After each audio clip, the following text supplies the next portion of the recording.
میرے حضور نے فرمایا تم میں سے ہر شخص جو ہے وہ اپنے ماتحت لوگوں کے معاملے کے اندر مسئول ہے، اس سے پوچھا جائے گا، اس سے سوال ہوگا۔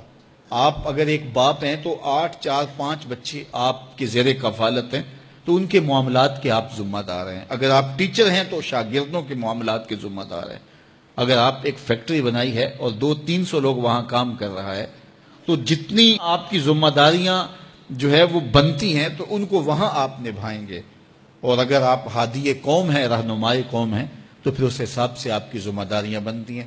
اب بتائیے یہ معاشرہ جس معاشرے میں ہم جی رہے ہیں، یہ عدم برداشت کا کلچر ہے۔ یہاں آپ ایک دکاندار سے بھی سودا لینے جائیں اور 1 سے 2 مرتبہ اس کو 1-2 بات پوچھیں تو وہ تلخ ہو جاتا ہے، حالانکہ اس کی تو دکانداری ہے تو اس کو تو سننا چاہیے، لیکن معاشرے کے اندر تلخی اتنی آ گئی ہوئی ہے، عدم برداشت ایسے پیدا ہو گئی ہے کہ اب مجھے بتائیے کہ وہ شخص جس کا فائدہ ہے تو وہ بھی آگے سے تلخ ہو رہا ہے، تو پھر اس معاشرے کی گراوٹ کا آپ اندازہ کر سکتے ہیں۔ ممبر و محراب سے ہم دیکھتے ہیں کہ ایسے ایسے تلخ جملوں کے تبادلے ہوتے ہیں کہ بعض لوگ یہ سمجھتے ہیں کہ یہ ممبر پہ بیٹھنے والا جو شخص بول رہا ہے، یہ جو یہاں سے کہہ رہا ہے یہ دینی ہے۔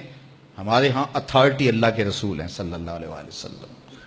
اگر میں اپنے جو ہے وہ نفس کے شکنجے میں کسا ہوا ہوں اور اپنی انا کے جو ہے وہ پنجرے کے اندر ہوں اور میں اس کو دین قرار دیتا ہوں، تو یہ میں اپنے پہ بھی زیادتی کرتا ہوں، لوگوں پہ بھی زیادتی کرتا ہوں۔ میرے کارواں ہے میرے حجاز اپنا، اس نام سے باقی ہے آرام جاں ہمارا۔ تو ہمارے لیے وہ سند ہے۔ تو اگر میں بھی یہاں اپنی گفتگو کو اس انداز سے مرتب کروں کہ اس سے معاشرے کے اندر بد اخلاقی کی نمو ہو، تو پھر مجھے بتائیے گا کہ آپ خیر کہاں سے تلاش کریں گے؟ چوں کفر از خانہ کعبہ برخیزت کجا مان مسلمانی۔ ایک فارسی شاعر نے کہا کہ جب کعبے سے کفر کھڑا ہو جائے تو پھر مسلمانی آپ کہاں سے تلاش کریں گے؟ ممبر و محراب جس کی ذمہ داری ہی حسن اخلاق سکھانا تھا، تو اس کی ذمہ داری جو تھی اس کے برعکس وہ کام کر رہا ہے۔ جس کا کام تزکیہ قلوب تھا، تصفیہ باطن تھا، اب وہ سالکین کا تصفیہ کرنے کی بجائے ان کی جیبیں صاف کرنے کے چکر میں ہے کہ تمہارا دل تو صاف نہیں کر سکتا، تمہاری جیب صاف کر دوں گا۔ تو پھر مجھے بتائیے کہ جو مسند مشیخیت کے اوپر بیٹھا ہے وہ کس گراوٹ کا شکار ہے؟ اس لیے مجھے اور آپ کو اپنے ماحول کے اندر جہاں ہم بیٹھے ہیں، ہمارے ماحول سے وابستہ صرف 3 آدمی ہی کیوں نہ ہو، تو ہم وہاں تو خیر اور وہاں تو بہتری پھیلانے کے لیے کوشاں ہو۔ اور جب ہم ایسا کریں گے تو میرا مالک ہماری مدد کرے گا۔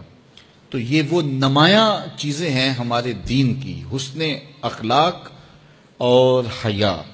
اب دور موجود کے اندر حیا کا جوہر لٹ گیا، اور پھر ہمارا الیکٹرانک میڈیا، پھر اس کے بعد اب سوشل میڈیا کی قیامت جو ہمارے اوپر ٹوٹ پڑی، اس نے خلوتوں کو بھی پاکیزہ نہیں رہنے دیا۔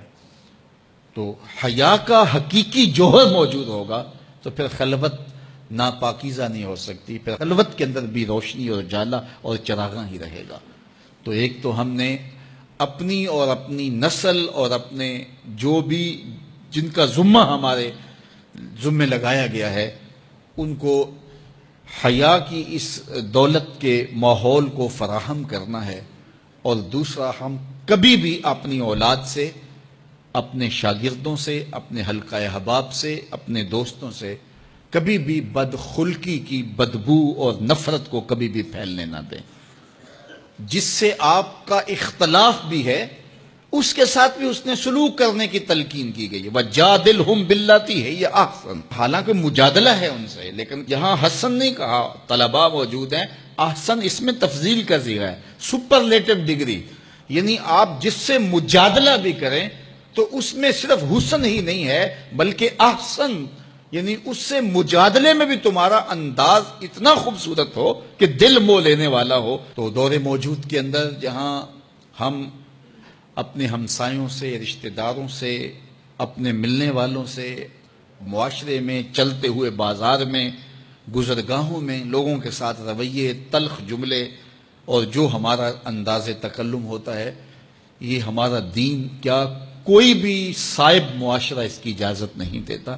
اس لیے ہم خوبصورتی کو اپنا شعار زندگی بنائیں اور اپنے رویوں میں جمال پیدا کریں، رویوں میں خوبصورتی پیدا کریں، تاکہ ہماری بولی روحوں کے اندر اترے اور من میں روشنیوں کا ساماں کرے.